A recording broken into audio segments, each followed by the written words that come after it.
Ahí está. Ahora sí.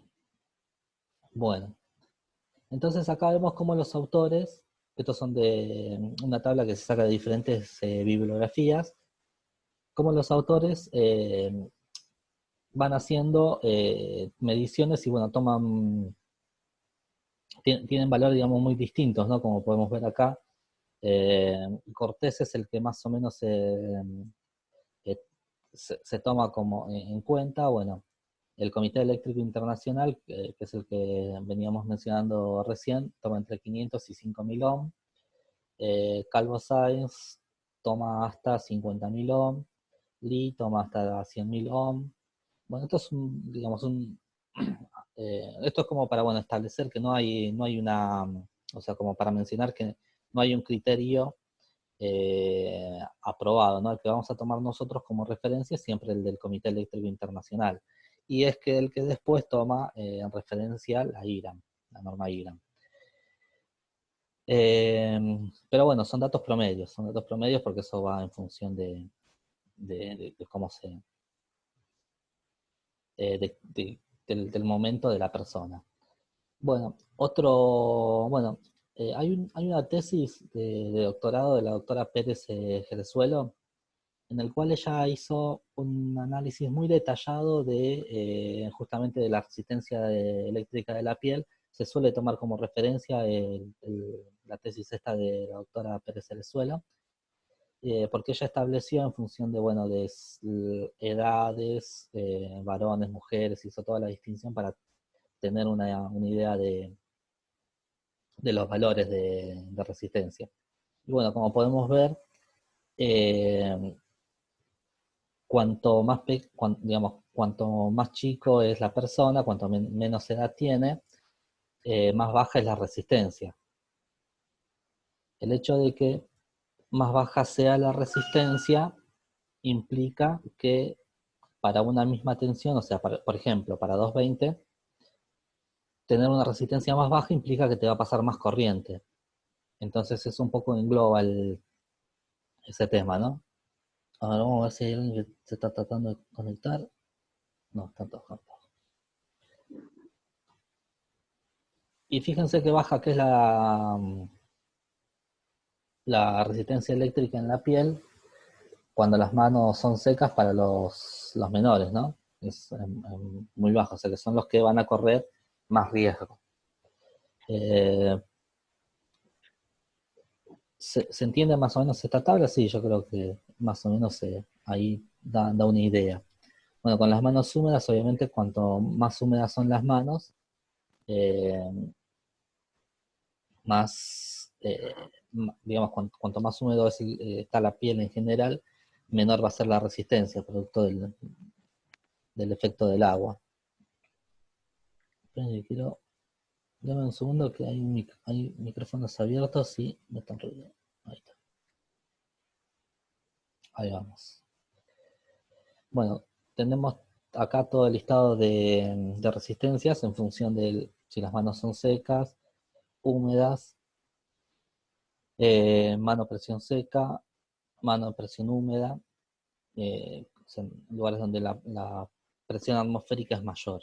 Entonces, entonces, ¿cuál es el concepto que nos tenemos que llevar de esto? Básicamente es que en función de la humedad, la presión y otros factores, como pueden ser la edad y el sexo, la resistencia va a variar. Siempre vamos a tener un mínimo y un máximo, lo que dice la normativa internacional, acuérdense de la anterior, el Comité Eléctrico Internacional es que puede ser entre 500 y 5000 ohm. El valor promedio, 2500. Está. Entonces, bueno, hasta ahí un poco de lo que son las variaciones de la resistencia corporal.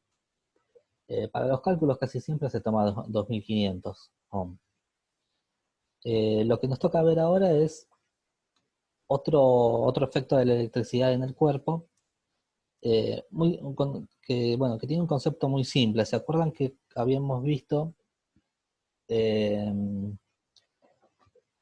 el tema de lo que es o sea, este concepto del efecto Joule ya lo habíamos mencionado en algún momento, al principio cuando vimos toda la parte histórica de la electricidad, y el efecto Joule es básicamente la energía calórica eh, que disipa un conductor cuando por él atraviesa un flujo eléctrico. Básicamente, ¿qué significa? Que cuando está pasando la electricidad o cuando hay un flujo eléctrico pasando a través de un conductor, se disipa cierta cantidad de calor, producto del movimiento de electrones y demás. Obviamente al cuerpo le va a pasar lo mismo, ¿no? Cuando el cuerpo está sometido a una corriente, cuando a través del cuerpo está fluyendo la electricidad, va a ocurrir el mismo efecto, el efecto Joule, y eso es lo que va a producir las quemaduras. La clase pasada vimos un video donde o sea, a una persona le disparaban, a dos o tres personas les disparaban una pistola Taser, y vimos que eh, digamos, en la piel aparecían dos puntos enrojecidos. Al final del video se ven dos puntos enrojecidos. Esos dos puntos enrojecidos son, bueno, son quemaduras. Son quemaduras a nivel de la piel. Y bueno, eso va a llevar un tiempo en a que se le cicatrice y se le vaya. Pero bueno, entonces lo que estamos diciendo es básicamente que cuando circula la corriente eléctrica puede producir quemaduras, o va a producir quemaduras. Obviamente, si la corriente circula a nivel piel o circula por la piel, las quemaduras se van a producir en la piel. Y obviamente va a ser en función de la cantidad de electricidad que esté pasando. Si la corriente circula, digamos, por decirlo de alguna mano, por decirlo de alguna manera, desde la mano hacia los pies o viceversa, o hace un recorrido por algún sector interno del cuerpo, puede llegar a haber quemaduras internas, con lo cual veríamos un orificio de entrada, un orificio de salida. Serían claramente notables esas quemaduras, y además veríamos una quemadura, además habría, digamos, quemaduras internas que quizás a simple vista no se ven. Otro problema importante digamos, con la energía, o sea, con la circulación eléctrica, producto del efecto Joule, es que pueden producir coágulos en la sangre. Y los coágulos en la sangre, obviamente, como sabemos, puede producir el, el taponamiento de arterias y demás, que, bueno, producen coágulos, tiene una serie de complicaciones. Cuando ese coágulo, digamos, circula a través del cuerpo, eh, termina en el cerebro, puede producir una trombosis, etc. Parte de los efectos, ¿no? Y bueno, entonces es importante analizar un poco, bueno, qué corrientes son peligrosas y qué corrientes no son peligrosas en este aspecto, ¿no? Y bueno, básicamente eh, desarrollamos un poco lo que es el tema del concepto de lo que es el efecto Joule. El efecto Joule básicamente dice que Q acá, donde dice ley de Joule, acá donde dice Q, bueno, dice que el Q es la energía o la cantidad de calor disipado, es igual a la corriente al cuadrado por la resistencia. Entonces, obviamente, esto va a ser función de la corriente. Cuanto mayor corriente tenga, más calor se va a disipar, y cuanto más resistencia tenga, más calor también se va a disipar. El primer ejemplo que ponemos, básicamente, es reemplazar números, y nos dice que la resistencia es de 2500 ohm, la resistencia corporal. Pusimos una tensión de 220 volts, que es la tensión que tenemos domiciliaria, ¿no? Eh,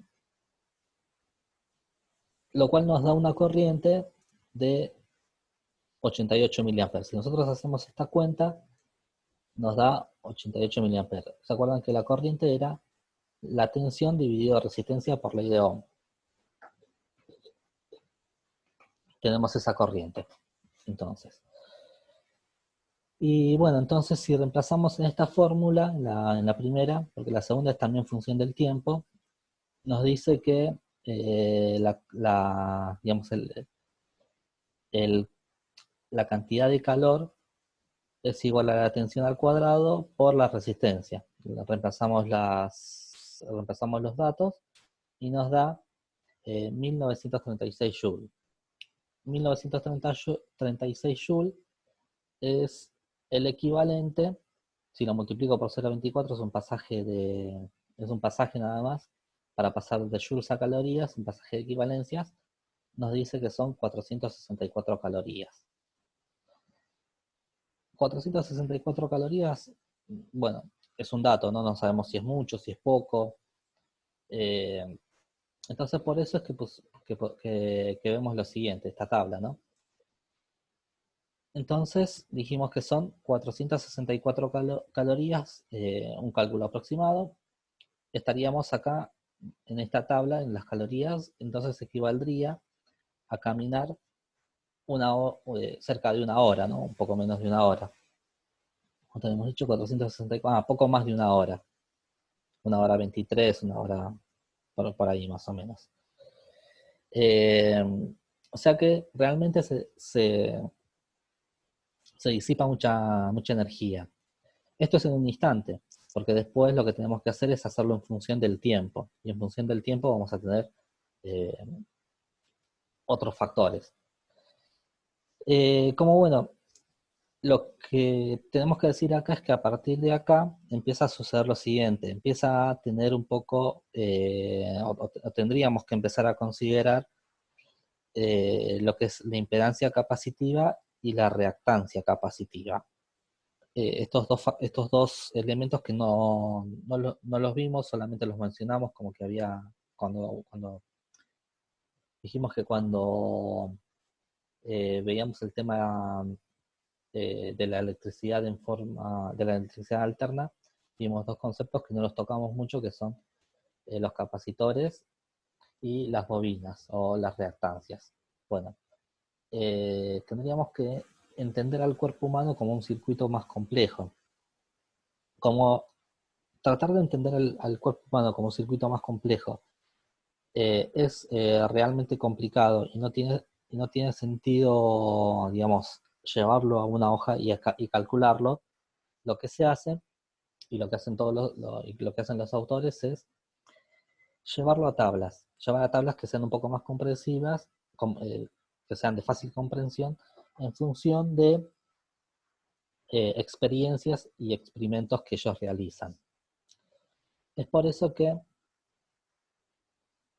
a partir de acá vamos a empezar a ver algunos gráficos que nos van a ayudar a entender un poco este efecto Joule, ¿no? O sea, lo que tenemos que tener presente es que la corriente, cuando pasa por el cuerpo humano, produce una disipación de calor. Esa disipación de calor produce o puede llegar a producir quemaduras. Y esas quemaduras son función de la resistencia corporal y son función de la corriente.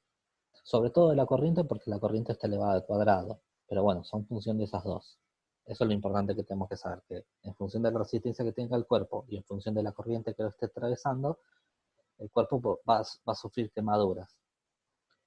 Obviamente que si estoy disipando calor, cuanto más tiempo esté disipando calor, más quemaduras voy a tener. Para las quemaduras se han establecido entonces unas curvas que indican las alteraciones de la piel humana en función de la densidad de corriente que circula por un área determinada, esto es miliamperes por milímetro cuadrado, y el tiempo de exposición de esa corriente. Ahí se distinguen las zonas. ¿Está? Bueno, vamos a ver entonces cómo son las curvas, o vamos a ver una de las curvas, bueno, vamos a ver la curva, las curvas, y bueno, y ahí vamos a tratar de entender este concepto. Entonces, hasta ahora que dijimos que la corriente pasa por el cuerpo, por efecto Joule produce calor, y ese calor puede producir quemaduras. No dijimos nada más. Entonces, eh, estamos entonces en densidad de corriente por tiempo de exposición. Entonces, corriente pasando por el cuerpo y el tiempo que pasa la corriente. ¿Está? Entonces, tenemos una primera zona que es la zona cero. Habitualmente no hay alteraciones en la piel, salvo que el tiempo de exposición sea de varios segundos, en cuyo caso la piel en contacto con el electrodo puede tomar, sí, tomar un color grisáceo con superficie rugosa.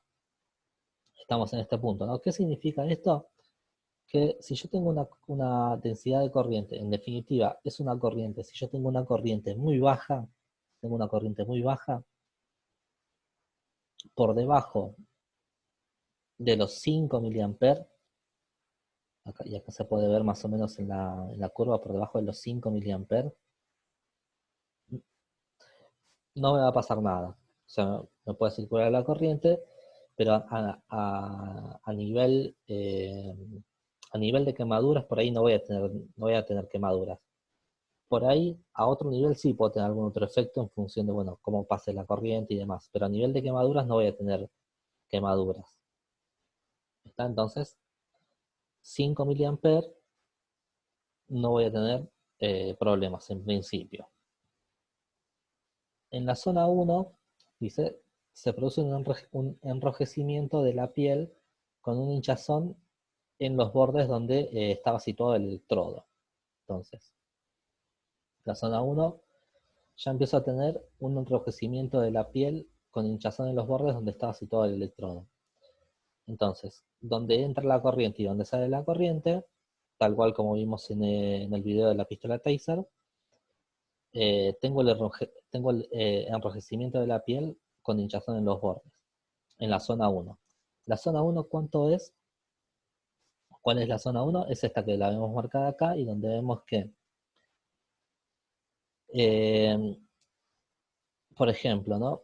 Si estuviese acá serían 15 o sea, vamos a poner un ejemplo. Acá son 15 miliamperes, ¿no? 15 miliamperes por 10 segundos, estoy en la zona 1, bueno, me va a producir un enrojecimiento en la piel. O sea, voy a notar que a nivel piel voy a tener quemaduras. Voy a empezar a tener quemaduras. La zona 2. Se provoca, cuando estoy en la zona 2, dice, se provoca una coloración parda en la piel que estaba situada bajo el electrodo. Si la duración es de varias decenas de segundos, se produce una clara hinchazón alrededor del electrodo.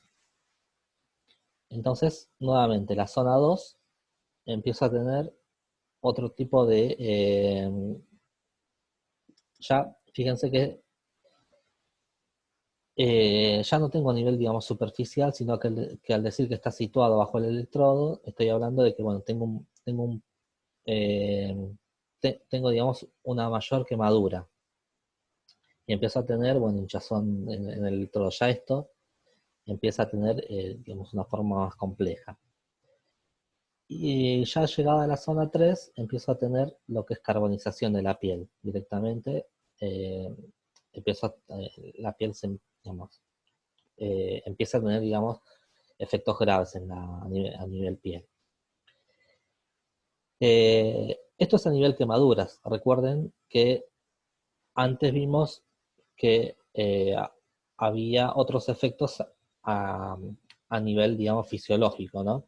Como lo que era eh, como lo que era el tema de la parálisis temporal del cuerpo, el tema muscular, eh, lo que llamamos la tetanización, que es el movimiento incontrolado del cuerpo, todos los efectos que vimos antes. Pero bueno, a nivel quemaduras se dan estas tres zonas. Por ejemplo, en la zona 3, 50 miliamperes por 20 segundos va a producir eh, una quemadura importante, ¿no? Juan, perdón, Sí, ¿puedo interrumpir para hacer una consulta? sí, sí. Eh, Estos valores, digamos, en la práctica, ¿dónde se encuentran? Estoy tratando de pensarlo esto en nosotros como responsable técnico o demás. ¿Nos vamos a encontrar con escenarios similares donde se den estas condiciones? O sea, Eh, entiendo que es teórico, pero sí, ¿en la práctica se manejan estos valores también en determinadas situaciones? bien. El, hay un tema importante que es que cuando vos, digamos, es una conclusión lo que te voy a decir, a la cual tenemos que llegar. Si vos vas a un lugar, o sea, si vos llegas a un lugar y ves una instalación y ves que el lugar, sea de cámara, sea de lo que fuere, ¿no? De alarma, de cualquier cosa, y ves que no tiene disyuntor, ya sabes que al no Sí, tener correcto. ya sabes que al no tener disyuntor, que ahora después vamos a analizar bien cómo funciona el disyuntor, al no tener disyuntor, sabes que estás manejando 220 y sabes que el 220 en principio la persona lo que va a hacer es evitar que se pueda desprender de la electricidad porque es una tensión que habíamos visto que estaba dentro del umbral de no soltar. Entonces Ok. acá, si está expuesto mucho tiempo a esa tensión, puede llegar a tener complicaciones de este estilo. De todas maneras, ahora, en unos minutos, vamos a hacer un ejercicio práctico para entender un poco dónde actúa el disyuntor. Eh, Ok, perfecto, pero digamos, ya esto es, digamos, casi domiciliario. esto es, O, sí, esto es casi, digamos, con tensiones que se manejan sin ir a lo que es mediana o alta tensión. O sea, estos valores son razonables en cualquier lugar que haya, digamos, energía. sí, es porque estamos hablando siempre de corrientes muy bajas. Ok, Fíjate que, está fíjate, perfecto. fíjate, las corrientes acá son miliamperes, no llegan ni siquiera al ampere, Ok, son, perfecto. son corrientes bajas. Ujú. Bien. Entonces, bueno, esto es lo que el flujo de corriente le hace al cuerpo, como a cualquier conductor le hace al cuerpo, en función de el efecto Joule, o sea, la parte de quemaduras. Eh, lo que vamos a ver ahora es cuáles son los efectos de la frecuencia, ¿está bien? O sea, vimos en principio los efectos de la corriente solamente, después estudiamos un poco lo que es la parte de tensiones, estudiamos un poco lo que es la parte de resistencias, vimos un poco lo que es el efecto Joule, y ahora vamos a ver la frecuencia, ¿qué le hace al cuerpo humano? O sea, nosotros en los sistemas de red que tenemos, eh, o la red domiciliaria, son 220 volts, 50 Hz. O sea, la corriente es sinusoidal, como habíamos visto en un momento en la clase 2, creo, que analizamos qué era la corriente continua y la corriente alterna. Bueno, la corriente que tenemos nosotros, la tensión que tenemos nosotros a nivel domiciliario es alterna y por ende tiene una frecuencia. Entonces, la corriente, por ende, también tiene una frecuencia. Entonces, lo que vamos a analizar es un poco, bueno, qué hace la frecuencia o cuál es el efecto de la frecuencia en el tema, digamos, accidentología de esto. Entonces, la frecuencia de la corriente eléctrica, como habíamos dicho, es el número de veces que se repite en un segundo cualquier fenómeno periódico. Es el número de ciclos por segundo, se mide en hercios. Nosotros decimos que, por ejemplo, bueno, esta es una clasificación que hace la IEC, que dice que las corrientes de baja frecuencia son las inferiores a 250 kHz, ¿no? O sea, 250.000 Hz. Nosotros tenemos en la red eléctrica domiciliaria 50 Hz, o sea que tenemos una frecuencia, eh, digamos, si esto lo denomina baja, tenemos una frecuencia muy baja. Y la corriente de alta frecuencia son de varios millones de Hz. Como ejemplo, ponemos que el microondas es un electrodoméstico usado para cocinar, calentar alimentos, funciona mediante la generación de ondas electromagnéticas y la frecuencia de radiación va en torno a los 2450 MHz, o sea, este es de alta frecuencia.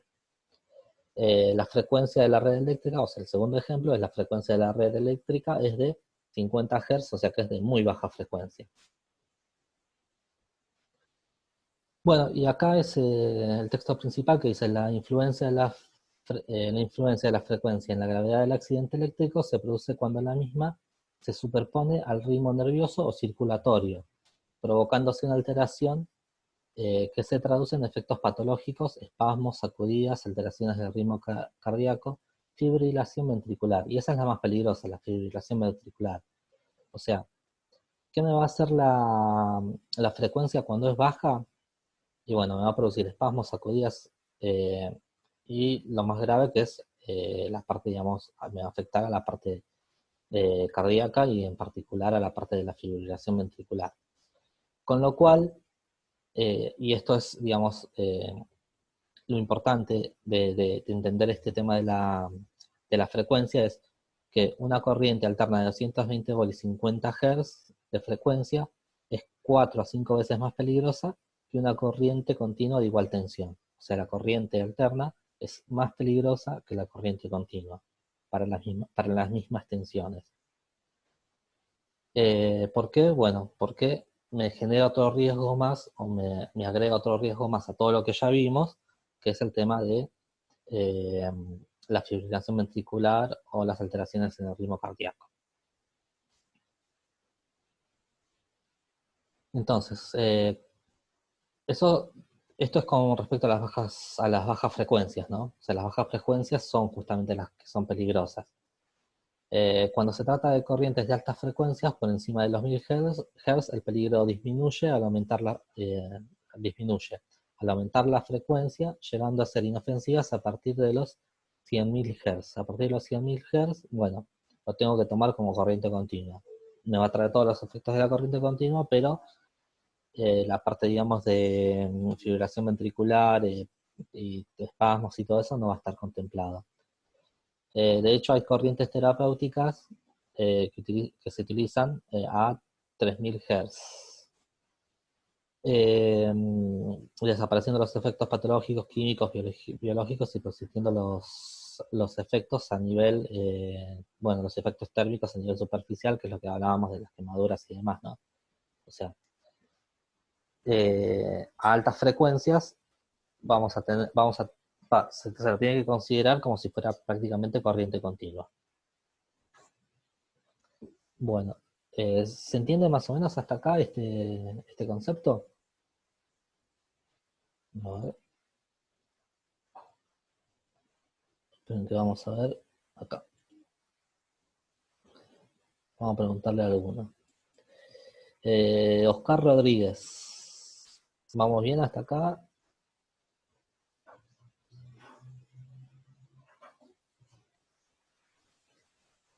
Bueno, parece que Oscar no tiene. Ah, ahí. Te escuchamos, Oscar. Sí, no me había habilitado, no se me habilitaba el micrófono. Sí, sí, vamos bien, ¿eh? Sí, sí, lo sigo. No hay problema. Bueno, Después habría que dar un repaso todo, pero sí, sí. está bien, sí. Sí, igual vieron que yo les mando todo lo del PowerPoint, lo mando así lo pueden repasar tranquilo. Ok, perfecto. Eh, Luciano Martínez. ¿Venís bien hasta acá más o menos, Luciano? Sí, profe, ningún problema. Se me generó justo, estaba pensando una duda. El tema Sí, de la frecuencia, eso lo que genera es alteraciones en la frecuencia cardíaca nuestra, ¿no? O sea, por eso mismo. exactamente, sí. Sí, sí. Perfecto. Sí, en realidad, ahora lo vamos a ver que hay un nódulo central que es donde se produce todo, o donde, digamos, se hace todo lo que es la parte de movimientos del corazón o comanda la parte de movimientos del corazón, y la electricidad, cuando se superpone esa frecuencia, es donde se produce la fibrilación. Vamos a añadirlo, aprovechar a añadirlo a Mariano Segovia. Así, ahí está, que justo está entrando. Bueno, entonces, frecuencias bajas peligrosas, frecuencias altas no traen efectos, digamos, o sea, lo tenemos que considerar como corriente continua. Entonces, lo que hablábamos recién y en base a la pregunta que nos hizo acá el compañero, ¿no?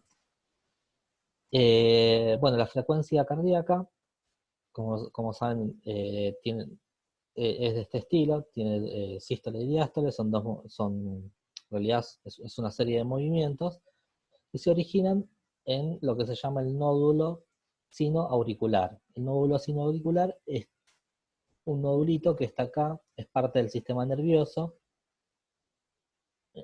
Mario Santa Clara se está tratando de unir, lo admitimos, ahí está. Entonces, vamos de nuevo, el nódulo sinoauricular es un nodulito que es parte del sistema nervioso, que está en este punto, y este es el que genera todas las ondas eléctricas que hacen el movimiento del corazón. O sea que mueve el corazón. Este es el encargado, ¿no? Esto, bueno, lo que hace es, primero, o sea, el movimiento arranca siempre acá, en la parte P, que es la despolarización auricular. Después hace un movimiento QRS y después otro movimiento de repolarización ventricular. Y de esa manera es donde es, digamos, del modo que hace todo el movimiento. Sin entrar en mayores detalles, esto lo hace, digamos, una frecuencia constante, o sea, lo hace una frecuencia constante, y los efectos eléctricos van a, vieron que lo primero que le pasa a una persona cuando le damos electricidad es que con bajas corrientes yo puedo inmovilizarlo.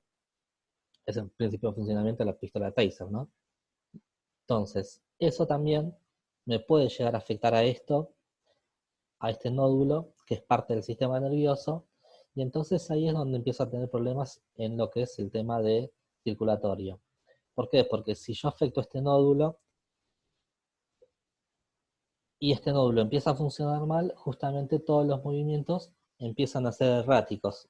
Esa serie de movimientos erráticos es lo que se llama la fibrilación ventricular. Ahora, yo lo puedo recuperar si es que yo saco todo lo que es la parte de corrientes, o sea, si por alguna cuestión tengo una fibrilación ventricular, yo lo que puedo hacer es mandar una tensión, despolarizar todo el corazón y el nódulo, al sacar esa corriente, el nódulo intenta volver a su estado natural. Y es justamente lo que se hace con los marcapasos, ¿no? Entonces, ¿qué es el desfibrilador? O sea, ¿qué es la desfibrilación en sí? Bueno, la más grave de todas las arritmias, perdón, cardíacas es la fibrilación ventricular, que es la que hablábamos recién, la cual, si no se detiene en 2 o 3 minutos, es casi siempre mortal. En definitiva, ¿qué es lo que se hace? Eh, ¿Qué es lo que se hace con un desfibrilador? Básicamente se aplican varios miles de voltios durante unos milisegundos. Eh, Como vemos acá, hay dos mangos que son aislados, dos electrodos, se pasa una corriente de varios miles de volts durante unos milisegundos. O sea, recuerden que habíamos visto que siempre que los tiempos eran cortitos, eh, o sea, producen menos efectos. Recuerden que siempre la corriente, cuanto menos segundos esté en contacto con la corriente, tengo menos efectos. Eh, Obviamente pueden quedar algunas marcas y demás, pero en definitiva se hace eso, se hace pasar una corriente de varios volts, pero por pocos milisegundos. Eso es lo que hace justamente, como habíamos dicho antes, afectar al nódulo sinoauricular, detener todo el corazón, y después que se saca eso, después que se saca esa corriente, lo que se espera es que el nódulo sinoauricular haga funcionar el corazón de nuevo al ritmo digamos, que corresponde, que digamos actúe solo. Bueno, entonces hasta acá los efectos de la frecuencia en la parte corporal, ¿no? Con lo más peligroso, que es la fibrilación ventricular. Bueno,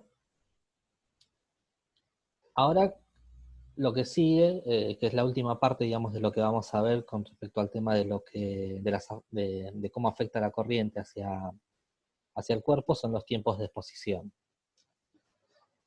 Como dijimos antes, cuanto menor tiempo esté expuesto a la corriente, en principio voy a tener menos quemaduras, dependiendo de la corriente, Y además, bueno, voy a tener otra serie de efectos. Ahora, ¿qué pasa cuando estoy mucho tiempo expuesto a la corriente? Y bueno, ahí tenemos que empezar a pensar un poco qué es lo que va a pasar, ¿no? Bueno, nuevamente, esta parte como es compleja, se acude a lo mismo, no se estudia, digamos, matemáticamente o físicamente o mediante el uso de elementos matemáticos, sino más bien se utilizan tablas en base a experimentos y experiencias. Ahora vamos a ver esas tablas en función del tiempo, ¿no? Una ya vimos que es el tema de las quemaduras. En la figura se indican los efectos que produce una corriente alterna de frecuencia comprendida entre 10 y 100 Hz con recorrido mano izquierda los dos pies. Entonces, tengan en cuenta esto. Mano izquierda, los dos pies. Ese es el recorrido que va a hacer la corriente y la tabla que vamos a ver es en base a eso. ¿Está bien? Entonces, imagínense una persona a la cual le pasa corriente a través de la mano izquierda y sale la corriente a través de los dos pies. Estamos hablando de corriente alterna y estamos hablando de muy baja frecuencia, como la red domiciliaria, básicamente. Entonces, nuevamente se establecen zonas en el cual la zona 1 dice habitualmente no hay ninguna reacción. Bueno, no hay ninguna reacción en la zona 1, pero ¿qué es la zona 1? Y la zona 1 es, ven, abajo ahora tengo intensidad de corriente, abajo tengo intensidad de corriente, y arriba tengo los tiempos de exposición. Bueno, acuérdense que esto es alterno. Para una intensidad de corriente muy baja, cualquiera sea el tiempo de exposición, no voy a tener ninguna alteración si es que está por debajo de los 0,5 mA. No estamos hablando de amperes, estamos hablando de 0,5 mA. Si ustedes se fijan las tablas que vimos a la clase pasada, más o menos van a coincidir en este aspecto. La zona 2, habitualmente ningún efecto fisiológico peligroso, pero voy a sentir, porque ven que acá en 0,5 se da el umbral de percepción. O sea que ya 1 mA voy a sentir, muy probablemente, dependiendo del tipo de persona y demás, 1 mA, la persona lo puede percibir como un cosquilleo, un poco de dolor, un pinchazo, pero no va a tener ningún efecto fisiológico peligroso en la zona número 2. La zona número 2, entonces. La zona número 3, o sea, un ejemplo de la zona número 2, podemos decir, por ejemplo, 20 mA o 50 mA en 20 segundos. Va a sentir algo, pero no va a llegar a nada. La zona entre la zona 2 y la zona 3 tengo lo que se llama el umbral de no soltar, que es, esperen que Ronaldo está tratando, Insaurralde está tratando de entrar. Ahí lo ponemos. Ya está. Entonces dijimos que entre la zona 2 y la zona 3 tengo lo que se llama el umbral de no soltar, que básicamente es cuando no podemos soltarnos de la electricidad. O sea, nuestro cerebro manda la información y todo lo que es la parte motriz no responde. ¿Por qué? Porque la electricidad está sobrepuesta eh, al sistema nervioso. Entonces tengo inhibido el sistema nervioso, no puedo soltarme. Y en la zona 3, ¿qué me dice de la zona 3? Habitualmente ningún daño orgánico, con duración superior a 2 segundos se pueden producir contracciones musculares, dificultando la respiración, paradas temporales del corazón sin llegar a la fibrilación ventricular. O sea que acá ya empiezo a tener contracciones musculares, no me puedo soltar. La parte, digamos, de respiración, que también en definitiva son músculos, ¿no? Eso se cierra, no puedo respirar, y bueno, ahí puedo tener asfixia. Obviamente si eso se prolonga en el tiempo, puede llegar a ser complicado.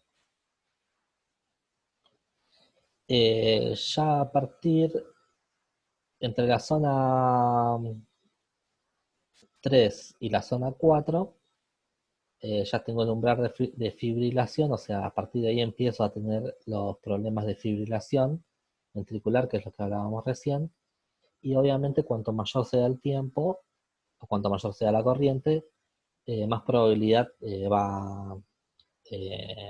vamos a tener, ¿no?, de tener lo que es el paro cardíaco, la fibrilación ventricular, la respiración, la parada de respiración y bueno, las quemaduras, porque la corriente es muy elevada.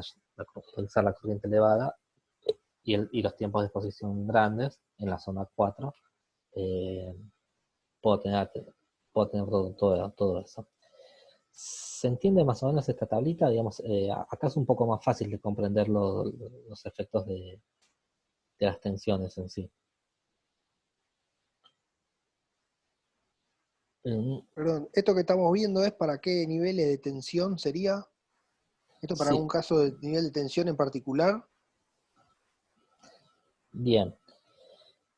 Vamos de nuevo. En Creo general, que estaba en la diapositiva anterior. sí. Sí, en la diapositiva anterior, en realidad lo que decíamos es el tema de la frecuencia, era para las frecuencias bajas. Ah, para la frecuencia. Para las Ok. frecuencias bajas, sí. Ok. Pero en general cuando hablamos siempre de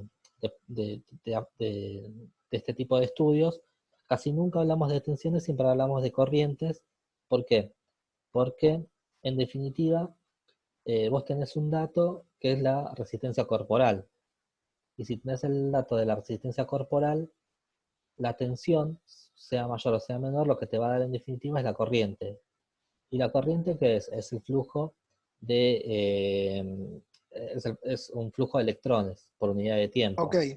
ok, es la corriente que Entonces, está circulando por el cuerpo. sí, es la corriente que está circulando por el cuerpo. Si vos necesitas ver un poco la tensión, lo podés llevar,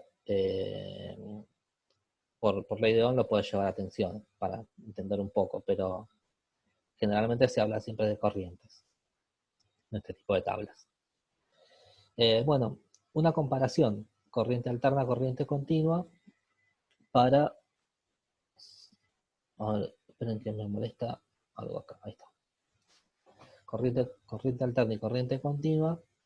eh, la misma tabla, ¿no? Acá puse la de alterna, que es la que vimos recién. Hay una tabla similar para lo que es corriente continua.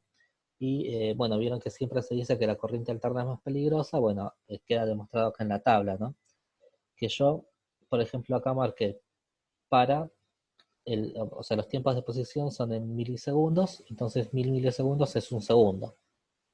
Para un segundo, tanto en corriente alterna como corriente continua, en alterna el umbral de fibrilación, o sea, a partir de donde yo tengo problemas en el corazón, va a ser bajamos acá por la línea roja, 50 miliamperes. Esto es en miliamperes. Entonces, en corriente alterna, para un segundo, 50 miliamperes. En corriente continua, para un segundo, más o menos 150 miliamperes el umbral de fibrilación. Entonces ahí vemos cómo el umbral de fibrilación para un segundo en alterna es para una corriente muchísimo más baja que para corriente continua. Entonces, de ahí que también es otra forma de demostrar que la corriente alterna siempre es más peligrosa que la corriente continua. En este caso, 3 veces más peligrosa para un segundo.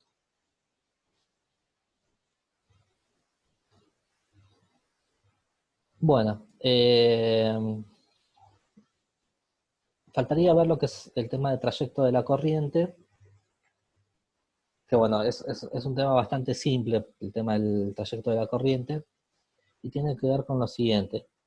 La corriente siempre sigue el camino más corto entre los puntos de entrada y salida, buscando las zonas de menor resistencia, las zonas de menor resistencia, líquidos orgánicos y vasos, que sufren procesos degenerativos en las paredes con formación de trombos, coágulos sanguíneos. Entonces, es ahí ahí es donde reside el problema. ¿Qué estamos diciendo acá básicamente? Es que la corriente va a seguir siempre un camino, ese camino va a ser el menor posible, o el de menor recorrido, o el de menor resistencia eléctrica, en función de los líquidos orgánicos y los vasos. Y obviamente, como habíamos mencionado antes en la parte del efecto Joule, también va a producir lo que son formación de trombos y lo que es coágulos sanguíneos. Pero bueno, ¿qué queremos decir con esto, no? Que la gravedad del accidente depende del recorrido de la misma a través del cuerpo. Una trayectoria de mayor longitud tendrá en principio mayor resistencia y por lo tanto menor intensidad. Sin embargo, puede atravesar órganos vitales, corazón, pulmones, hígado, etc., provocando lesiones mucho más graves. Aquellos recorridos que atraviesan el tórax o la cabeza, ocasionan los mayores daños.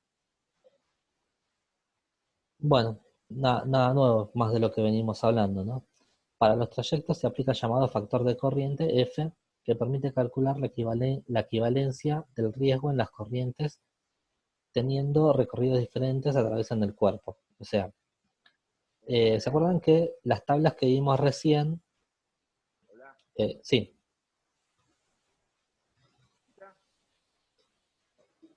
¿Querían hacer una consulta ahí? O? Sí.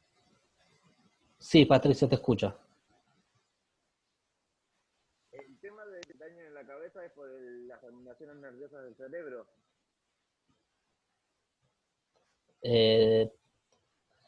Sí, en realidad tiene que ver, ahora lo vamos a ver, tiene que ver con eso y tiene que ver con el tema de los trombos o coágulos sanguíneos. El peligro de que el peligro cuando te atraviesa corriente a través de, o sea, cuando el ingreso de corriente es a través de la parte del cuero cabelludo, de la parte, digamos, alta de la cabeza o la cabeza, es que en su recorrido, cuando salga, va a producir lo que decíamos el efecto Joule y demás, y el grave riesgo de eso es que produzca un coágulo. Toda la red de vasos sanguíneos que alimentan el cerebro son vasos muy pequeños, y un coágulo que se produzca ahí produce lo que se llama embolia, y eso es lo que, digamos, la parte peligrosa de que te pase corriente por la parte alta de la cabeza. Lo mismo que si te pasa cerca del corazón, el problema que vas a tener es el tema de la fibrilación ventricular. No sé si más o menos ahí se explica un poco el concepto. Yo pensé que afectaba más el tema de la cabeza por las terminaciones neuronales del cerebro, más que por la dosis de la sangre. Sí, no, va a afectar más el tema en principio, de los coágulos. Obviamente, si vos estás hablando de tensiones, eh, de corrientes que circulan por mucho tiempo, sí vas a producir lesiones, o sea, que son quemaduras, en definitiva. Pero si son corrientes bajas, eh, vas a tener el problema, va a aparecer primero las lesiones por coágulos, más que lesiones por quemaduras.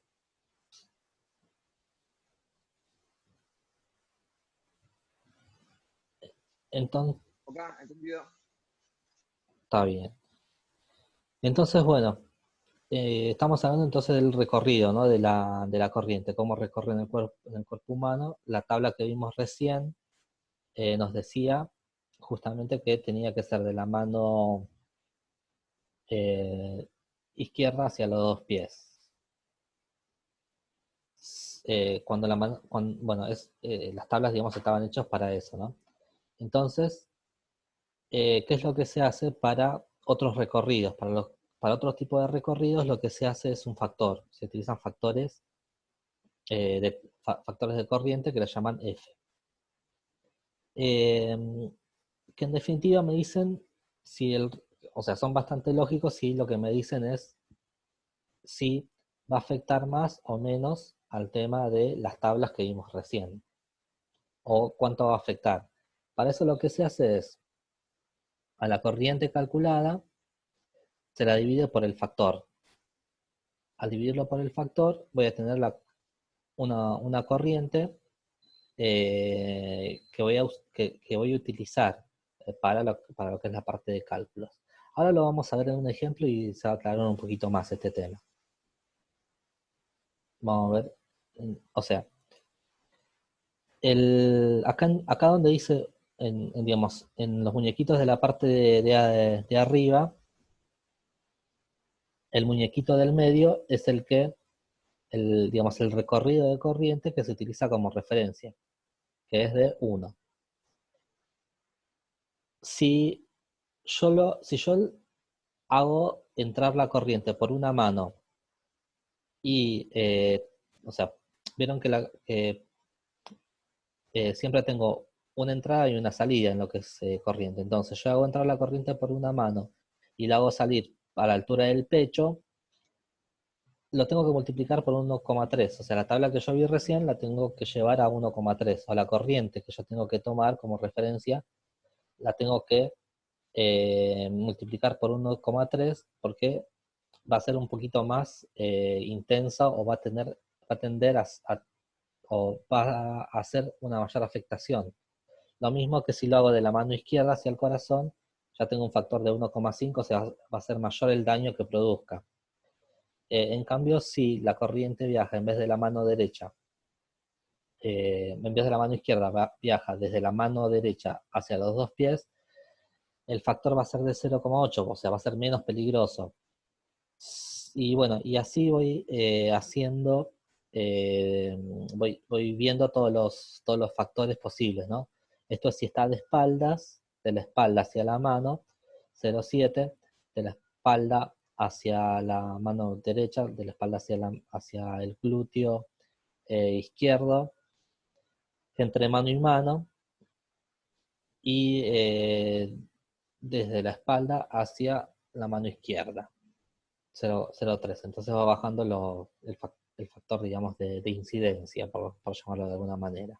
Esto lo vamos a apreciar un poco mejor en el cálculo que viene ahora. Pero bueno, esto básicamente lo que me dice es que la tabla anterior, esta que vimos, se ve modificada en función de cómo pase la corriente. Cómo pasa la corriente. En realidad la tabla no se modifica, sino que modifico las corrientes. Lo mismo para otros recorridos. Digamos, estos son dos autores distintos.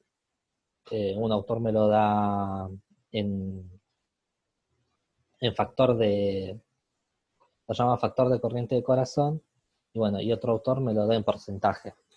Me dice cuánto por ciento o sea, qué porcentaje tengo que tener en cuenta para utilizar la tabla anterior. Y bueno, vamos a dar un ejemplo práctico, en realidad vamos a dar 3 ejemplos prácticos, porque eso nos va a dar una idea digamos, de llevar un poco todo esto teórico que estamos viendo, de llevarlo hacia la parte real, ¿no? Bueno, en este caso tenemos una alimentación de 220 volts, alterna, vamos a tomarlo como alterna.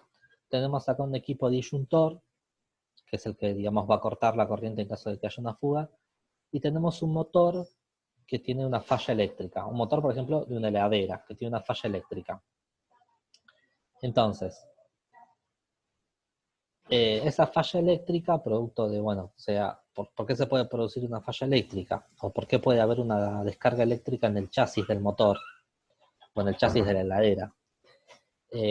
Porque, por ejemplo, el motor, después de funcionar mucho tiempo, se empiezan a quemar los bobinados producen una fuga de corriente.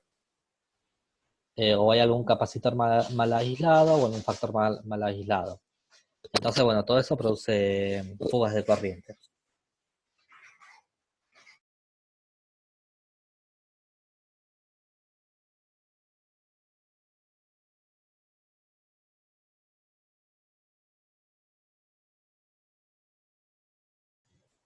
Perdón, se me cortó el audio. Se me desenchufó el audio. Bueno, entonces, produce una fuga de corriente o una fuga de tensión que me da 150 volts de respecto de tierra. Entonces acá vemos que la persona toca el motor o toca la heladera o la parte del chasis que está en contacto y bueno, obviamente va a tener una descarga eléctrica. Ahora, bueno, ¿cómo calcularíamos la descarga eléctrica que va a tener sabiendo que hay 150 volts? Bueno, vamos a hacer el cálculo. Acá. Tomamos nuevamente el promedio, 2500 ohms, el promedio que nos da la IEC. Y la corriente de referencia va a ser la tensión dividido la resistencia del hombre, ¿no? O sea, 150 volts dividido 2500 ohms me da 0,06 amperes. Estos son 60 miliamperes. Ahora, 60 miliamperes. Ahora, yo para ver cuáles son los efectos que va a tener esos 60 miliamperes en la persona, lo que hago es, bueno, justamente ver este tema, ¿no? Ver la persona, bueno, cómo circula la corriente por la persona. Y la corriente circula desde la mano, en este caso derecha, hacia los dos pies. Entonces, vengo acá. Mano derecha hacia los dos pies, me da que que mi factor de conversión es de 0,8. Bueno, entonces, vuelvo acá. Mi factor es de 0,8, por lo tanto, lo multiplico por el factor, por 0,8. Me va a dar una corriente menor que va a ser de 0,48 amperes y esos son 48 miliamperes.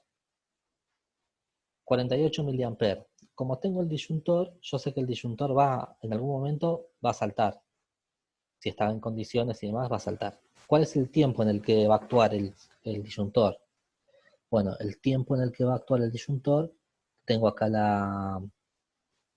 el datasheet de un disyuntor que está aprobada por IRAN y todo lo demás, que me dice que el tiempo de reacción acá, tiempo off de corriente residual, es menor a 0,1 segundos. Menor a 0,1 segundos, ¿no?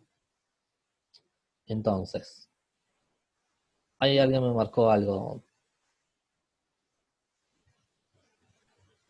Bueno.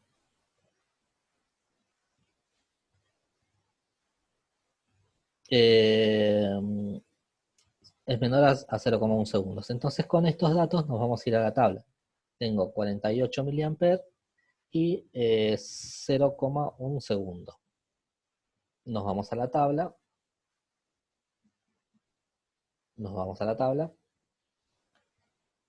Y bueno, 0,1 segundos es lo mismo que decir, acá, es lo mismo que decir 100 milisegundos. 0,1 segundos es lo mismo que decir 100 milisegundos, porque lo tenemos que dividir por 1000, o multiplicar por 1000 en ese caso. Pero son 100 milisegundos. 100 milisegundos ya habíamos dicho 0,48, ¿no? 0,48. No, 48 miliamperes. Esperen que alguien se suma, 48 miliamperes. Venimos a la tabla, entonces tenemos dos datos. 100 milisegundos, 48 miliamperes. Ahí está acá. 48 miliamperes estaría por acá. 100 milisegundos estaría por acá. O sea que en teoría estaría en el sector número 2, en el área 2, que es habitualmente ningún efecto peligroso, pero la persona lo va a sentir porque el umbral de percepción ya lo pasé. Como pasé el umbral de percepción, la persona lo va a sentir a la corriente. Lo va a sentir, pero va a ser corto. y no le va a producir ningún daño fisiológico peligroso. ¿Se entiende entonces? Ahí, digamos, dimos un ejemplo de la utilización de la tabla. Y bueno, un ejemplo bastante práctico y real de esto. ¿Se entiende más o menos? Ahora vamos a preguntar a alguno de los que está presentes. Por ejemplo, Mariano Segovia.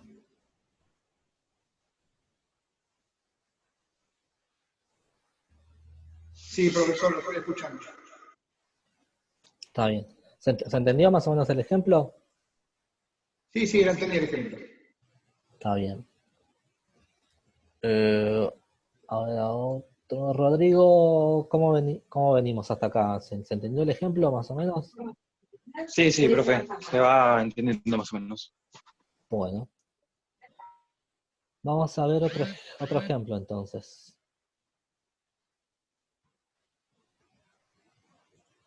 Vamos a ver otro ejemplo. Ejemplo 1. Caso 2. Bueno, caso 2, yo copié el mismo dibujo, no tengan en cuenta esto. 150 volt, ahora lo vamos a hacer con 220 volt. ¿Está bien? Entonces, es como si directamente hubiese 220 volt entre el chasis y gozo. Sí, Luciano levantó la mano. Martínez, te escuchamos. Sí, no, quería hacer una consulta. El tema del cálculo anterior en el ejercicio, ¿usted multiplicó la corriente de referencia por el factor o lo dividió por el factor? Bien. Sí, yo acá lo puse mal, pero va multiplicado. El factor, acordate que lo que me tiene que hacer es bajarme un poco Ven que me baja la corriente, o sea, tiene que ser una corriente más baja porque es 0,8 el factor. Ah, perfecto. Se multiplica. Yo en el siguiente sí me equivoqué. Pero sí, en realidad lo que me hace el factor es, acordate que el factor es si es más o menos. Si fuera 1.3, me aumentaría esto. Si Claro, fuera... no, yo le consultaba por el cálculo de la placa anterior, de Está la bien. que... En la placa anterior, en esta. En esa. En esta, sí, la HREF, sí, quizás la nomenclatura no es correcta, pero la IREF es la del hombre por F.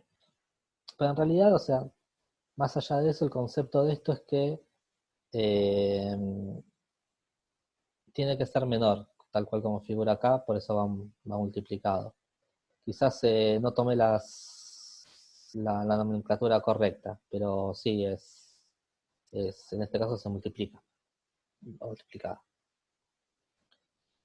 Acá también va multiplicado, pero yo me equivoqué y puse mal el signo acá. Vamos a corregir.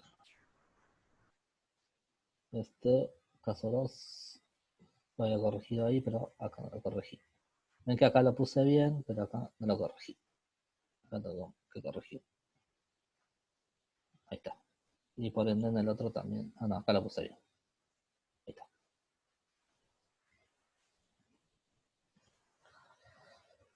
Bueno, en el caso 2 lo mismo. Tomamos la misma resistencia eléctrica, 2500 ohm, y la corriente, ahora tomamos la tensión como 220 volt. O sea, no hagan caso a esto que dice 150, ahora son 220 volt. 220 volt, entonces me da 0,88 amperes, o sea, 88 miliamperes. Por lo tanto, la corriente que yo tengo que tomar en la tabla va a ser los 0,88 amperes por 0,8, y eso me da 70,4 miliamperes. Entonces, si hubiese una descarga directa de 220 volt, o sea, si la persona tocara directamente un cable de 220 volt o estuviese recibiendo 220 volt, tendríamos lo mismo, ¿no? Acuérdense, 100 milisegundos, 70 miliamperes. Vamos a la tabla. Tenemos la de alterna. 100 milisegundos, 70 miliamperes, y ya entramos en esta zona, ¿no? Prácticamente en la zona de que la persona no se puede soltar. Pasamos la zona, digamos, el umbral de la persona no se puede soltar. Y estamos en la zona 3, bueno, donde habitualmente no hay ningún daño orgánico, pero si no estuviese el disyuntor y se superaron los 2 segundos, ahí ya podríamos tener contracciones musculares, dificultando la respiración, paradas temporales del corazón, sin llegar a la fibrilación ventricular. Entonces, estando el disyuntor, esos 2 segundos, nunca vamos a llegar a esos 2 segundos. Si es que el disyuntor está en buenas condiciones y la puesta a tierra está bien hecha, no vamos a llegar a esos 2 segundos. Si no estuviese el disyuntor, estaría la posibilidad de que se supere esos 2 segundos, y entonces sí sería peligroso. Sí podría producir daños importantes. Entonces, bueno, eso es un poco el tema de los ejemplos. Vamos a ver el último caso. En este caso, ¿se acuerdan que habíamos dicho que si la persona estaba húmeda y demás, bajaba la resistencia eléctrica? Bueno, acá lo que hicimos fue bajar la resistencia eléctrica para el mismo caso. El motor de heladera, los 150 volts, acá sí tengo en cuenta los 150 volts. Y bajamos la resistencia tal como si la persona estuviese húmeda, recién salida de bañarse, ¿no? Sí, ¿querían hacer una pregunta? No. Bueno. En este caso me da 0,1 amper, que son 100 miliamperes. Si lo multiplico por 0,8, que es el factor de conversión, me da 0,08 amper, y esto termina siendo 80 miliamperes. Entonces 80... Profesor, sí. ¿por qué en este caso se toma 150 volt y cuando hizo el ejemplo anterior tomó 220? Bien. Vamos de nuevo. Esos son, en el caso 1, tomamos 150 volt, 250 ohm. O sea, una persona con la resistencia eléctrica promedio. Segundo caso, 220 volt, 250 ohm, una persona promedio, ¿no? Y en este caso estamos tomando 1500 ohm con 150 volt, y tomamos una resistencia, o sea, estamos tomando una resistencia eléctrica menor, como para decir que la persona no está seca, está húmeda, o que es una persona, una persona, digamos, menor, que tiene menor resistencia eléctrica. Estamos viendo los efectos que pasa si la persona está húmeda o tiene menor resistencia eléctrica. Ok, está claro, me confundí yo en la interpretación. Está bien. Está perfecto. Bien, entonces decimos que nos da 100 miliamperes, al multiplicarlo por 0.8, 80 miliamperes, y bueno, y acá vamos a el tema, ¿no? Entonces, nuevamente son 100 milisegundos, 80 miliamperes. Vamos a la tabla. 100 milisegundos, 80 miliamperes, y nuevamente estamos en la zona 3. Más o menos estamos en el límite de la zona 3, pero la persona ya no se puede soltar, y bueno, y ahí es importante que el disyuntor actúe lo antes posible, porque lo peligroso es cuando se superan los 2 segundos. Si no tiene fallas el disyuntor, no habría ningún daño orgánico, tal cual como dice acá, ¿no? Bueno, entonces, bueno, esos son los efectos que se producen en corriente alterna. Bueno, acá pudimos poner los ejemplos prácticos. Y bueno, ya más o menos tenemos una idea de todo lo que lo que la corriente produce en el cuerpo, ¿no? En definitiva, haciendo un resumen, ¿no? ¿Cuáles son los efectos? Bueno, va a ser lesiones secundarias. ¿Por qué lesiones secundarias? Tal cual como vimos en la pistola de Taser, cuando la persona cuando recibe electricidad en un determinada y está pasando una determinada corriente que es muy baja, deja de poder moverse y eso puede producir caídas, golpes y bueno, lesiones secundarias en definitiva, ¿no? La fibrilación ventricular, que vimos que es producto de la frecuencia de red, de la corriente alterna.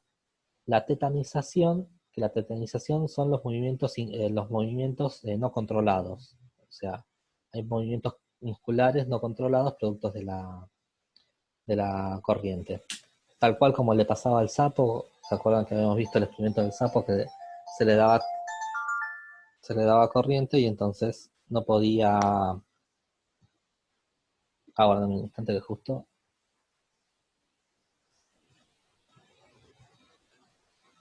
Bueno, perdón, justo me sonó el celular.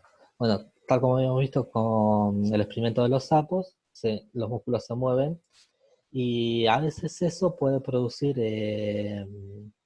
daños permanentes a nivel muscular, porque es como que la contracción es la contracción es de tal nivel que produce algunas roturas a nivel muscular. El tema de la asfixia, si es que la corriente pasa a través de la parte alta del cuerpo, se pueden cerrar y bueno, podemos dejar dejamos, o sea, se cierra la tráquea, no entra oxígeno a los pulmones y podemos tener problemas de asfixia. Las quemaduras y bueno, en definitiva la electrocución, eso es lo que compone la electrocución. Un resumen de todo lo que vimos hasta ahora. Bueno, vamos a hacer una pausa. Ahora, ¿qué hora es? Son 7:30. ¿Les parece hacemos una pausa de 5 o 10 minutos? 10 minutos hasta 37, hasta 47, hasta Sí, ¿no 50. puede ser más breve? Perdón, ¿no puede ser más breve la pausa, 5 minutos? Sí, yo no tengo problema. ¿Están todos de acuerdo? ¿Hay alguno que la quiera hacer más larga la pausa? Bueno, paramos 5 entonces. ¿Está bien? Ahora que volvemos, vamos a arrancar tomando lista en 5.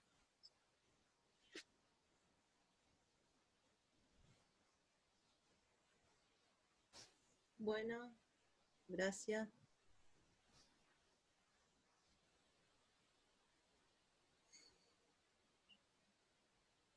¿Profesor?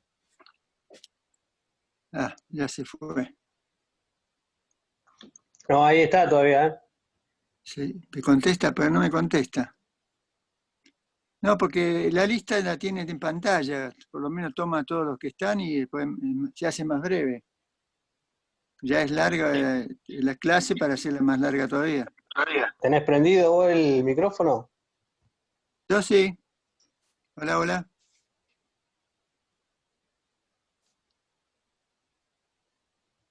Se fueron No, todos, ya- Carlito. Se fue, Carlos. Se fueron todos a tomar café. Sí, pero el profe no tiene el micrófono. No tiene. ¿Gustavo? Algunos están atentos.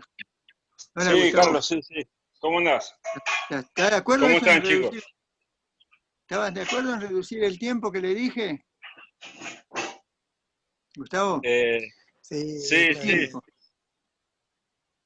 Porque me parece muy largo. Pero el tipo tendría que aprovechar el que Carlitos, Carlos, mirá que se está grabando esto, ¿eh? que es un decir algo. No, es un delito. Lo está grabando el profesor. Pero esta pausa también la graba. Claro, arriba, si vos ves, fíjate que está grabando. ¿Dónde arriba? No veo nada. No, arriba del techo de tu casa no. De la pantalla, fíjate en las pantallas. ¿Y qué? Pero no veo nada, che. Ah, apareció una cosa roja. Eso indica que está grabando. O sea que todo lo que sale. Pensé que Ah, manda a la gente rota, bueno. Bueno, entonces tengo que tomar los 100 minutos, podemos ir a años. Claro, andás en un pichín y volvés. ¿Tengo que hacer solo uno? ¿Dos no se puede hacer? Hace dos. Dos no está Mirá que permitido. tres es polvo, ¿eh? Si pasar los 5 minutos, dos no está permitido.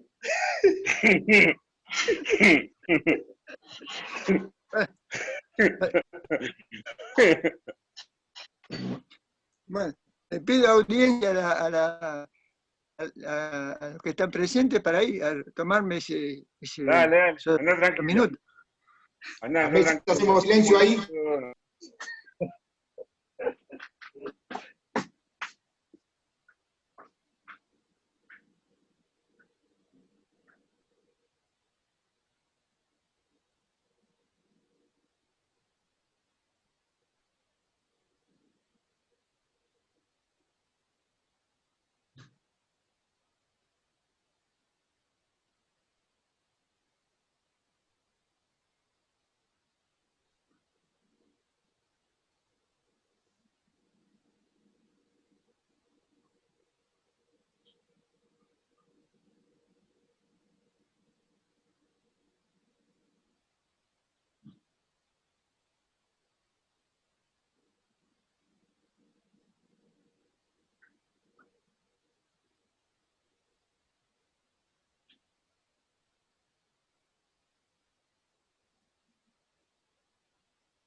Ay, estamos de vuelta.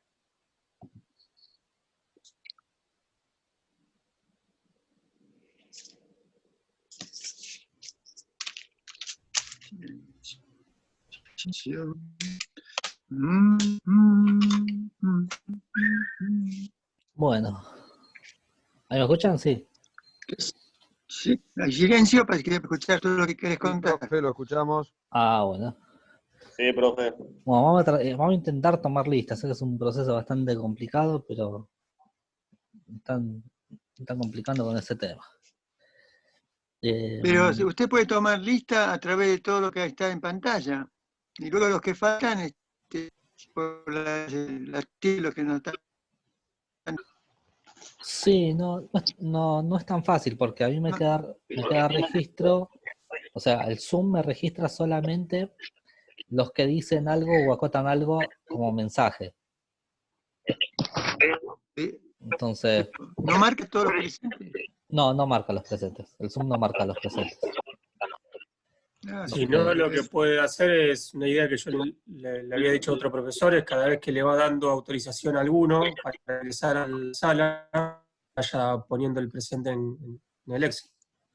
Sí, puede ser. Pasa que a veces entran 3 o 4 y por ahí no figura el nombre. Por ahí dice, por ejemplo, hay uno que es Tractor. Entonces, yo qué sé quién es Tractor. Hay uno que dice iPhone 4, o, no, o iPhone no sé qué. Yo qué sé quién. Entonces, a veces no es tan fácil. No se puede. Y bueno, a ver.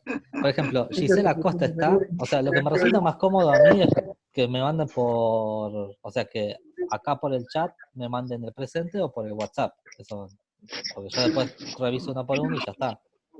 Pasa que no digan presente, pongan su apellido. Porque no tengo registrado a todos tampoco.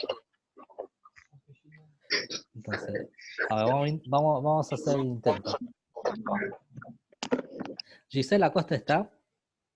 Sí, profesor, presente. Listo, presente. Ahí. Después tengo Augusto. Sí, Rodrigo presente. Daniel. Presente. Presente. Después, Alier.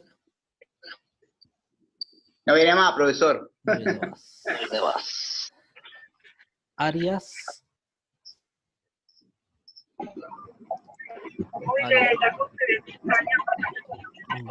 Barreto. Presente. Barreto presente.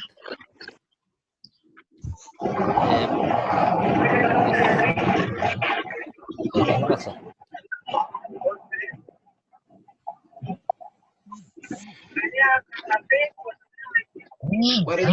¿Cómo se llama?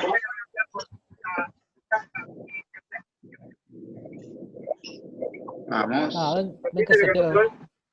No, se pierde mucho tiempo así. No, bueno, mándenme por el WhatsApp los presentes y listo, porque si no vamos a perder un montón de tiempo. Tractor está presente, profe. Gómez Sí. Felipe. Filipi.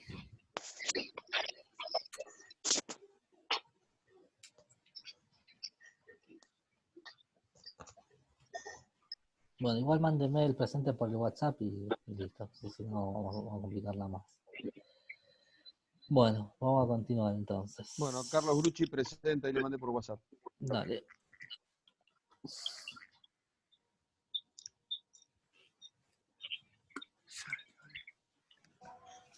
Un Gómez Felipe presidente. Viste que te da Una gana. Bueno, Profesor Aguirre, acuérdese que yo no tengo WhatsApp. Oscar Rodríguez presente. Rodríguez Oscar. Sí. Mariano Segovia presente.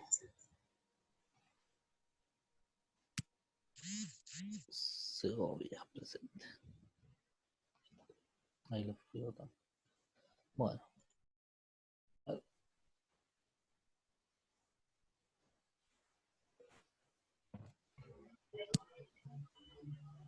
Esperen que perdí el botón de silenciar a todos. Profesor Santa Clara presente. Santa Clara. Santa Clara María presente.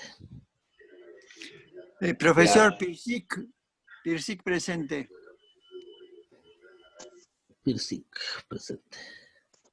Oscar Sosa presente, profesor. Sos Oscar.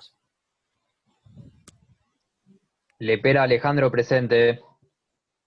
Lepera Alejandro presente. Bueno, si lo hacemos por Leiva acá. Miranda presente. Flecha Leonardo presente, profesor. Leonardo, ¿cuánto? Listo. Flecha.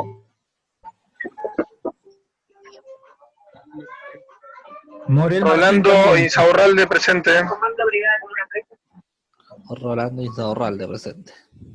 Presente. Leiva Miranda presente. Leiva Miranda presente. Sí, Leiva, ya te puse presente.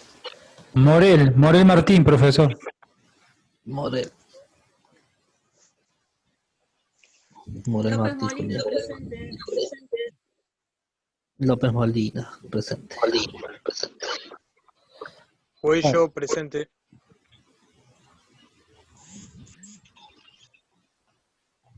Bueno, mándenme por el caso porque es un parto, así. Ahí sí lo silencio a todos y bueno, vamos a arrancar. Bueno, entonces, Con esto damos por concluida la parte de afecciones. Entonces vamos a arrancar con un nuevo concepto. ¿Me aparece esto? Ahí está. Vamos a arrancar con otro concepto, ¿no? Vamos a hacerlo breve, vamos a dar un par de cosas de esto y después cortamos. Por hoy, por lo menos. La parte de un poco de la parte normativa. Yo les voy a pasar tengo que pasar cuando suba el video y mande las cosas al Classroom, les voy a pasar parte de esta normativa. Pero bueno, básicamente nosotros arrancamos con la ley 19.587, el decreto 351 del 79, el anexo 7, instalaciones eléctricas.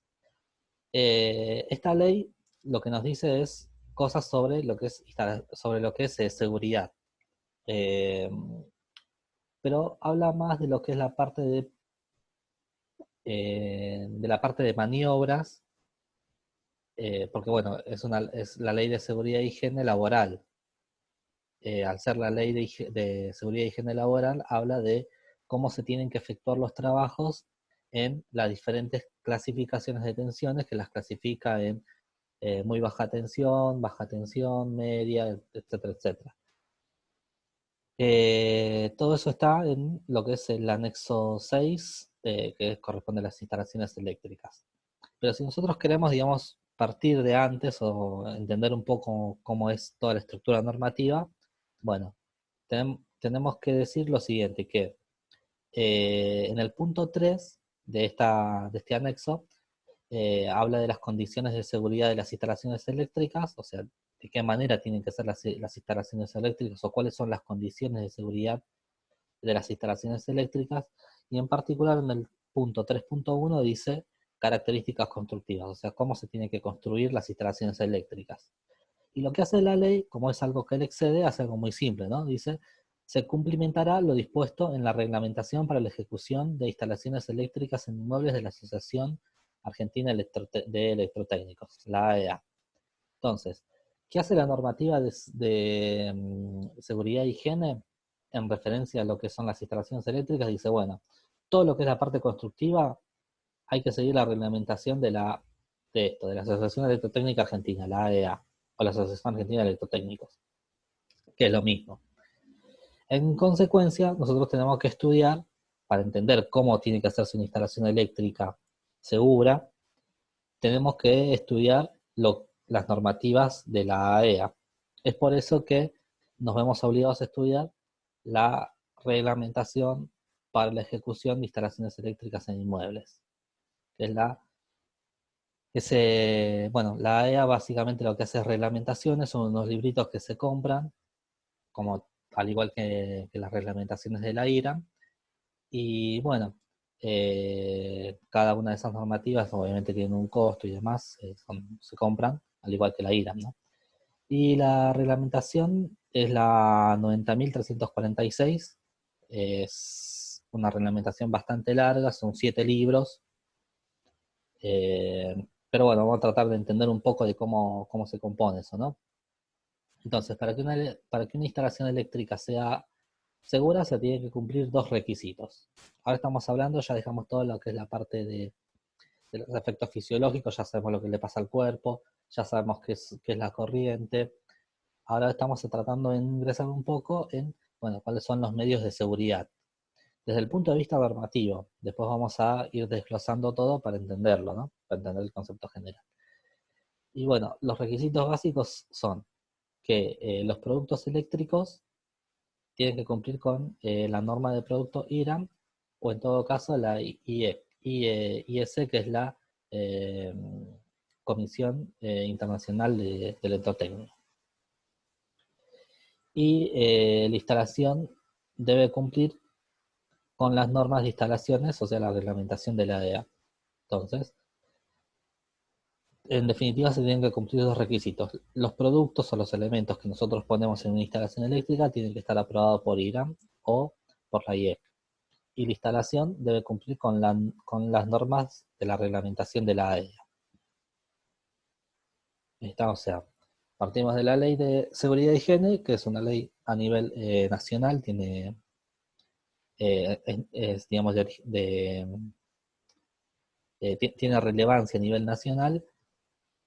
En consecuencia tenemos, y bueno, la normativa esa nos dice que para lo que son instalaciones eléctricas tenemos que cumplir con lo reglamentado por la AEA, y la AEA nos dice que los productos que tenemos que utilizar tienen que estar normalizados. Entonces se produce esta cadena de normativas que tenemos que conocerlas, o sea, tenemos que cumplirlas, pero como mínimo tenemos que conocerlas. Entonces ya de por sí ya tenemos dos datos importantes. Uno es que, ¿de dónde? O sea, Carlos está tratando de ingresar, lo admitimos, ahí está. Entonces, ¿de dónde surge que tenemos que usar productos normados? Bueno, surge de lo que reglamenta la AEA. ¿Y quién es la AEA? Bueno, la AEA es el organismo que está autorizado por la ley 19.578 en cuanto a seguridad eléctrica. Entonces, bueno, ese es el concepto que nos tiene que quedar.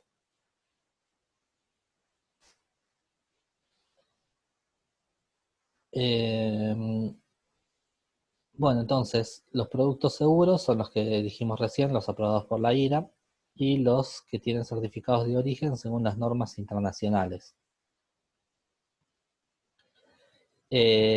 Con respecto a la reglamentación que recién hablábamos de la AEA, la 9.346, la reglamentación para la ejecución de instalaciones eléctricas en inmuebles, tiene varias partes, como les había mencionado. La parte 0 es una guía de aplicación, muy simple, muy fácil de leer. Es la que utilizan los técnicos matriculados para o sea, como apoyo para resolver una instalación eléctrica, y o sea, sirve de apoyo para resolver una instalación eléctrica reglamentada, ¿no? Hay un montón de factores que se dan ahí, como es la superficie, bueno, el consumo, un montón de factores que afectan a cómo se va a realizar la instalación. En base a eso, bueno, se hacen diferentes tipos de circuitos y te dice cuántos circuitos tenés que tener por cada línea de tomas. Perdón, cuántos circuitos tenés que tener en función de los consumos que tengas y la superficie de la residencia o del lugar y demás. Es una guía rápida, la parte 0. De la parte 1 a la 6 son lineamientos generales eléctricos. Son 6 tomos muy detallados de, bueno, un montón de reglas, normas, lineamientos muy generales. La parte 7 son las reglas de instalaciones particulares. Esta parte 7 y la parte 0 es la que les voy a mandar, porque es en definitiva la reglamentación básica de cómo tiene que ser una instalación eléctrica segura, ¿no? En función de, bueno, la Asociación Electrotécnica Argentina da dos factores principales. Uno es el tema de la seguridad de las personas y la seguridad de la instalación. La seguridad de las personas para que bueno, nadie muera electrocutado, y la seguridad de la instalación para que no se produzcan incendios por sobretensiones. Levantó la mano recién. No me sale quién levantó la mano, pero te escuchamos. Samsung Galaxy, dice. No sé quién es.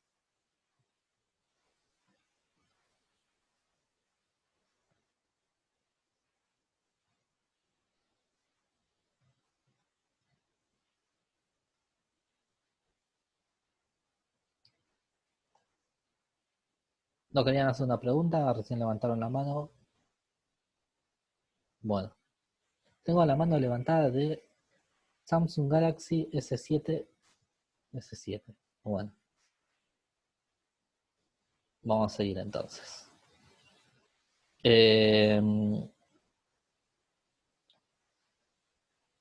Bueno. Carlos Grucci es. Carlos. Sí. ¿Querías hacer una pregunta, Carlos? No, profe, la levanté para ver el presente y quedó levantada, discúlpeme. Está bien. No hay problema.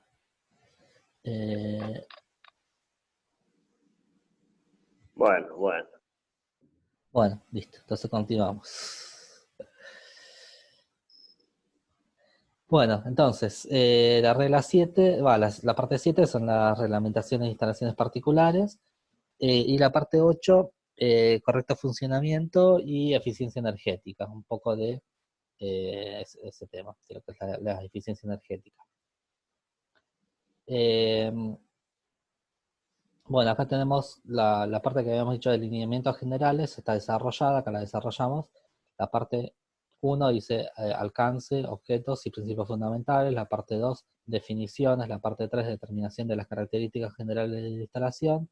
La parte 4, protecciones para preservar la seguridad. La parte 5, elección e instalación de los materiales y equipos eléctricos. La parte 6, verificación de las instalaciones. Entonces, todo eso, cada uno de esos son libritos que, bueno, que van desarrollando. La parte 7 también está subdividida, es una parte bastante extensa. Cada uno de estos, 701, 702, 703, cada uno de esos son libritos que, bueno, cada uno te da una especificación. La 701 dice cuartos de baño, 702 piscinas, fuentes y ornamentales, la 703 locales conteniendo radiadores para sauna, la 704 instalaciones temporarias, 705 establecimiento agrícola o ganadero, 707 puesta a tierra de instalaciones de procesamiento de datos, la 708 casas rodantes y campamentos para casas rodantes, la 709 marinas y amarras, la 710 locales para usos médicos, la 711 exposiciones, ferias, paquetes de diversiones y circos. 771, viviendas, oficinas locales unitarios. Bueno, esta, la 771, es la que les voy a pasar. Y la 718 es locales con gran afluencia de público y o condiciones de difícil evacuación. Bueno, entonces, como ven, es bastante extenso, o sea, hay un montón de normativas en cuanto se refieren a lo que es la seguridad eléctrica y cómo se deben desarrollar, ¿no?, las instalaciones eléctricas. Como vemos, esto es bastante amplio, y el curso que estamos dando no tiene capacidad suficiente horaria como para desarrollarlo todo. En sí es bastante simple. Cuando uno lee cualquiera de estos libritos no tiene demasiadas complicaciones, excepto esta, la 771, que ahí sí hay un tema de cálculos por temas de superficies y demás. Pero bueno, un poco se resuelve con la parte 0, o se ayuda con la parte 0. La 722, estaciones de carga para vehículos eléctricos, una parte relativamente nueva. Y bueno, a partir de acá tendríamos que empezar a desarrollar un poco este tema, partiendo de la base de lo que son los esquemas de conexión a tierra. Para lo cual, primero tendríamos que entender qué es la tierra, o sea, qué es una conexión a tierra, ¿no? Y bueno, vamos a parar acá para no hacerlo demasiado largo, y va a quedar entonces para la clase próxima empezar a entender todos los conceptos de lo que son las conexiones a tierra y para qué sirve la conexión a tierra en particular, ¿no? Entonces, bueno, un poco en resumen, lo que vimos hasta ahora fue entender la electricidad. Una vez que vimos todos los conceptos de la parte eléctrica, entendimos un poco de los efectos de la electricidad en el cuerpo. Ahora vimos cómo es el lineamiento reglamentario. Bueno, vimos también, entre medio de todo eso vimos que hay temas legales cuando no tenemos, cuando no hay una instalación eléctrica bien hecha, cuando hay problemas con las fugas eléctricas o las personas sufren daños producto de la electricidad. Y bueno, y ahora estamos viendo un poco, ya entrando un poco en lo que son las partes de protecciones. Así que bueno, la clase que viene entonces vamos a arrancar haciendo un repaso, dando los conceptos generales y después vamos a entrar bien en lo que es la parte de la protección a tierra. Bueno, si alguno quiere comentar algo, tienen abierto el micrófono. Profesor, Sí, con respecto al trabajo práctico, sí. para los chicos que se conectaron tarde, o ¿cuándo lo va a mandar eso para hacer? Voy a tratar de mandarlo esta semana. Van a ver que es muy sencillo, es en base a lo que vimos, algunas preguntas de verdadero o falso o algo similar. Ah, y más o menos así, no sabe el tema de evaluación. No, en función, yo en realidad tendría que haber mandado más trabajos prácticos, pero no, la idea es, en función de los trabajos prácticos, hacer una nota, componer una nota. Ah. Sí, porque por este medio resulta bastante complicado el tema de hacer una evaluación, ¿no? O sea, ¿Y el trabajo práctico lo va a mandar por mail? Sí, por el medio de comunicación oficial que es el Classroom. El Classroom, igual supongo que también por el WhatsApp, que también es el medio de comunicación oficial, sí.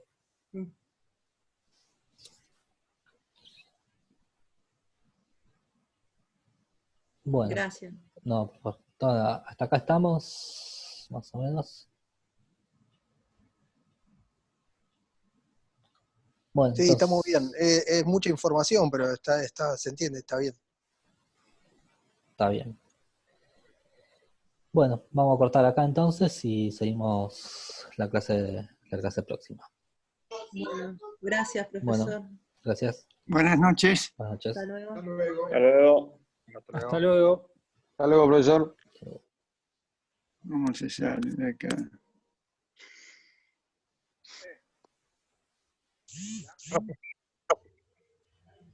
Buenas noches, gracias.